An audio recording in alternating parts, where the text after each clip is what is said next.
Hey, welcome everybody. Welcome to the huddle.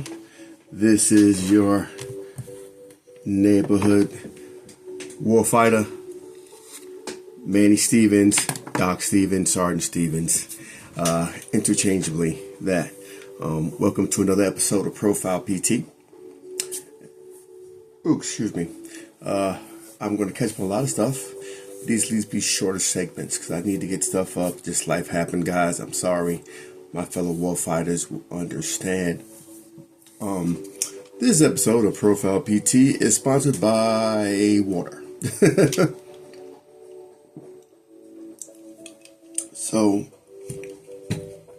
I just want to, probably the rest of the time here for the rest of the year, I definitely acknowledge, definitely acknowledge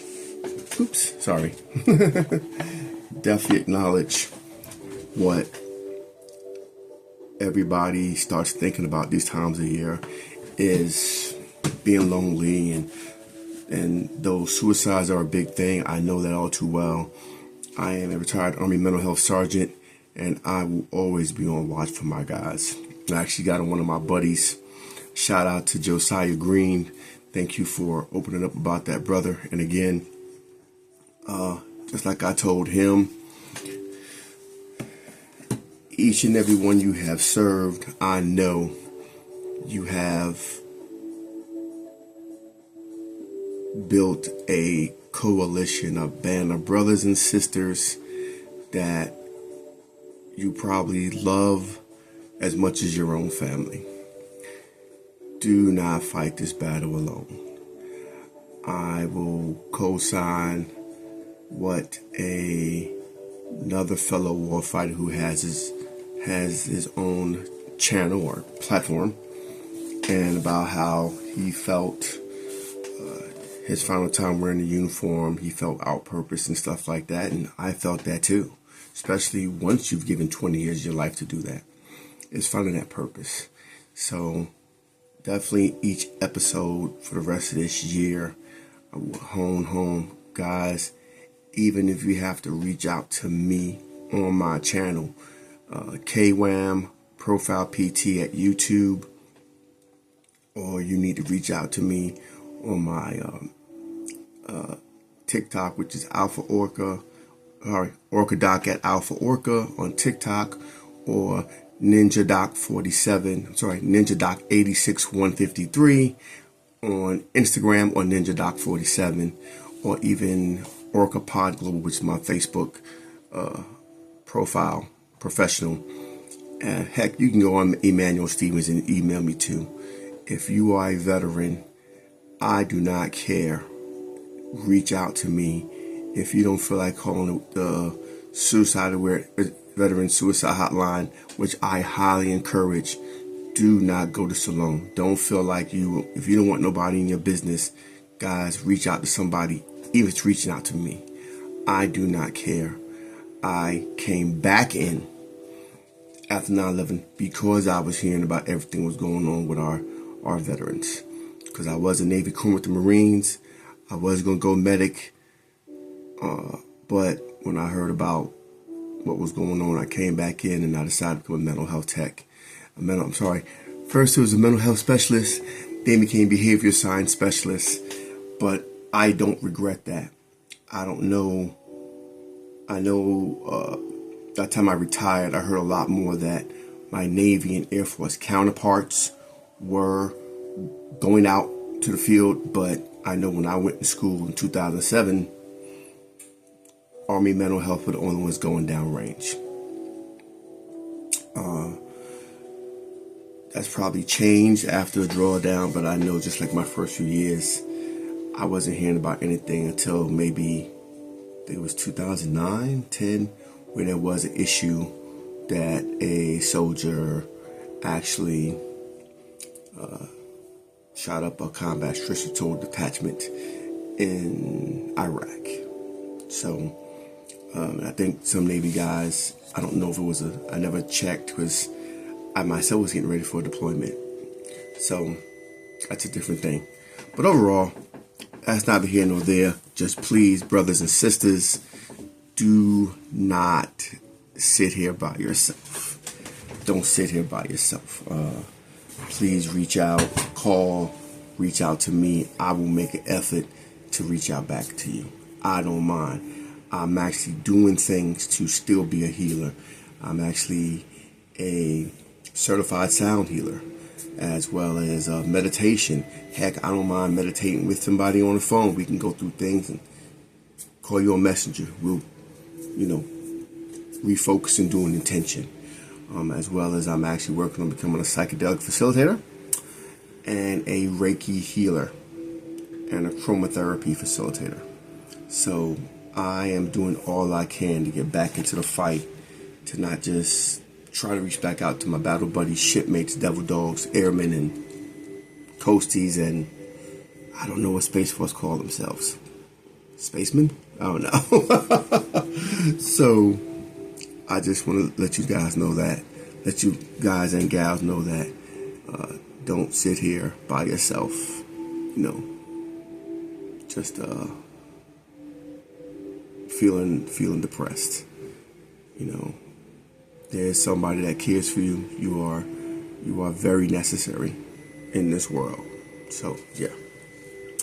That being said, like I was saying, one of the reasons why I did the social media thing was when I made this decision and everybody got on me about doing it years ago, I just did again. I didn't know. I just couldn't do a gimmick. Everybody was doing gimmicks and skits. That wasn't my thing. I've always been a straight shooter. I do like making jokes. I'm a funny guy, but to think of doing something funny, and I mean, oh my gosh, I can give shout outs to my fellow soldiers who are doing, who have their platforms, which they're absolutely hilarious, and they're doing their thing. So I will do it for more of a semi-clinical, not so much diagnosing stuff, things like that, but just being Doc Stevens, just talking to you guys, Doc Manny. So it was a hem and haw. I did a long time before I decided to do this. Plus, I wasn't social media savvy. So even though I had my podcast kit and everything, I just was like, I know it may be weird, but I can talk to 10,000 people without a problem. But it took me a minute to get used to being this platform. It's like, holy crap, it's like I was selling myself, it was going out to be out here and, I got a voice, and get a mic and use it. so that just wasn't my thing. I just didn't think about it like that. So that was one of the biggest things I hemmed and hawed about, just my lack of knowledge how to use social media. But was I going to be engaging? And actually I actually did a interview about a month ago for the fitness studio I work for. He told me, he said, hey man, everybody, likes the skits and stuff like that and doing edited stuff, but people want the authentic. Just get out here. And even when I did the interview, I was excited but tempered, because I didn't want to go off the rails like I'm some zealous, like, oh man, holistic health's the best thing. I do believe it can greatly impact people's lives, and it's just being able to navigate it. I have dedicated my life to human performance. That's going to be another one of my podcasts, but I'm just kind of talking to my fellow veterans, man, just how we just getting along. So for me, it was just dealing with how can I best serve my community, and I could easily go back and volunteer at the VA that I used to work for. I retired for them, but I was like, well, I'm part of this bigger community. I'm here in, Alabama, in this city in Alabama, so let me, become engaged and start reaching out to the locals here. I will get back to my veterans, but I said, well, every day I'm here, around the people. And yes, I'm bad about renewing my membership with the American Legions, the DAV. That's something definitely I'm going to make sure I get back in tune to get back with comrades. But even if I have that, I still see the people every day. You know, it's not like you're going to the base and going to the peaks and commissary. That's actually like your fraternal club, your club, you know, your cheers if you're a veteran and you're paying your dues in your American Legion. But if you don't do that, and if you did, how do you engage with the civilian population? So to quote a movie, you know, it's our lives now are in our hands, and we got to make the best of it. Definitely, I will keep going back to when it was a few years ago when I was here and the veteran said, you never really do transition. How do you transition when you serve your first 4 years as a young adult into something so intense, especially during wartime? So multiply that by, you know, 5 or 6, where you do 20 or more years. You know, that is a culture, just like being an athlete. But even with an athlete, you know, yeah, you play football, then you know, in the college level, or you play sport in the college level, and then you go into a sport, and you know, your average sport, you might get 5 or 6 years, maybe more. But you know, it's those who do those many years to retire and stuff that, especially if they don't get traded around to a bunch of teams, whether it be baseball, football, basketball, whatever. So in the military, that's your culture, that's your life, you know. So you just have to adjust to that. So definitely, it is a challenge. I definitely look at what part of the military experience we have in common. I know one of the guys said trauma bonding. Yes, I think we've all have been traumatized in boot camp. I'm not going to disparage a couple of our sister services. I definitely know, I'm quite well aware of what sailors, soldiers, and Marines go through. And not just from the boot camp experience, but their A school, AIT, MOS, you know, Q, and then their duty stations. Yeah, trauma bonded a lot, you know. So that's a normal thing. But you do that and you get to know these people, and they become your brothers and your sisters, you know. So that's a great thing. Contrary to popular belief, yes, there is backstabbing in the military, and we call that blue falcon or buddy fuck. And it seems a bit more prevalent in the civilian community, but yeah, it happens in the military community. And those are those things that you look at and how to deal. Definitely, when you deal with that individual that blue falcons you, definitely that might be somebody that works above you, or you have to deal with them. So it's not like a civilian job. You can try to avoid that person and stuff. You know, you got to deal with that person while you're stationed at that duty station. But a prior enlisted officer always said, think about it like this: you and that other person will only be there for a couple of years. So just tolerate them for a couple of years. If you're going to leave or they're going to leave. As opposed to a job, you got to see that person every day. But those of us who have gotten out trying to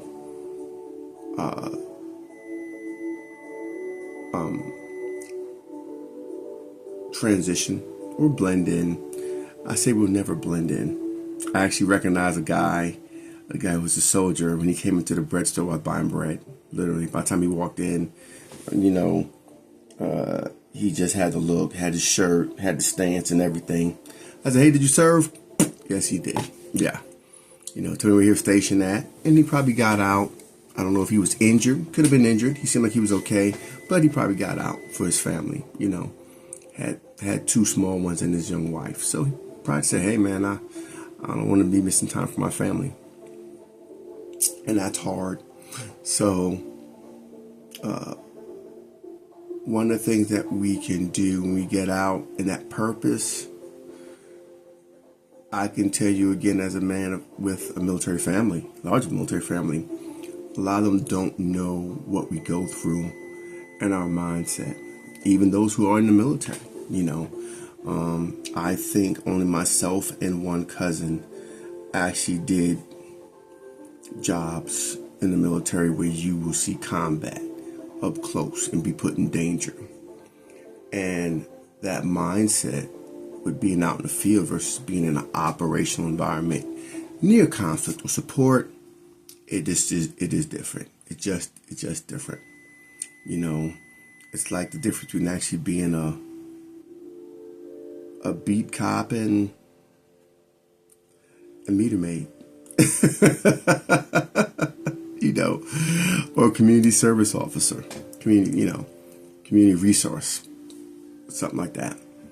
So, but a lot of our fellow Americans really don't have a clue what we do in the military, different roles, and regardless of political party guys and gals, it is our job to be mentors. Very important to be mentors to our service members. And I'm sorry, to our fellow citizens, to give them a bit of idea of what we've done in there without the tall tales. You know, trust me, a vast majority of us did not see combat. I would love to tell you I didn't see combat. I actually came back in the military to avoid and try not to go to anywhere near combat where I had to carry a rifle. That didn't happen. So, or go back to the field. So even as a reservist, I was spending almost as much time in the field as I was active duty with the Marines. I was like, holy crap, you know. But it was my service and my devil dog squaring me away, which allowed me to be an extremely proficient soldier. So on that note, at the cusp of the 250th anniversary of my beloved United States Marine Corps, which, you know, my grandfather, God rest his soul in heaven, was a part of, I want to say hoorah, semper fi, and happy birthday, Devil Dogs. And then next week, guys, we will enjoy our Veterans Day. Get our Eid on, which I'm quite looking forward to it. I love that. So with that being said, guys, subscribe, like, push that button. Please give me comments. I do have scripts. I will have a chance. I will start being able to, little by little, be a bit more frequent with putting out stuff weekly, if not every couple of days throughout the week. Just a lot of things that happen at home that I need to do my due diligence, being the good partner and taking care of my better half, and doing surrogate dad duties, stepdad duties. So other than that, guys and gals, good night, taps, have a good rest, and see you guys on the other side. Cheers.